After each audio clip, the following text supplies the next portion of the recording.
Welcome to Solvetic, your channel to always learn technology easily. Below in the description, you will find useful links we used in this video.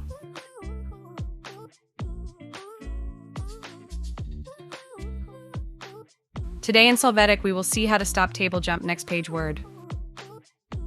Open your Word document.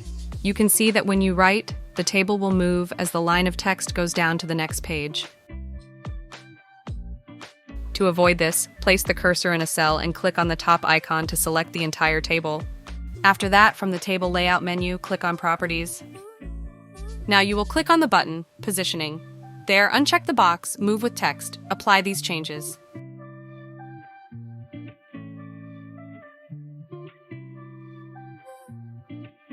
As you can see, now when you enter text, the table will remain fixed.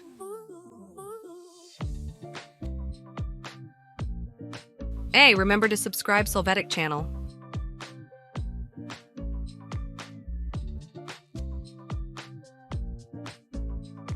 We hope it has been helpful for you. Here are links to watch more videos of your interest and subscribe to the Solvetic channel. Thank you.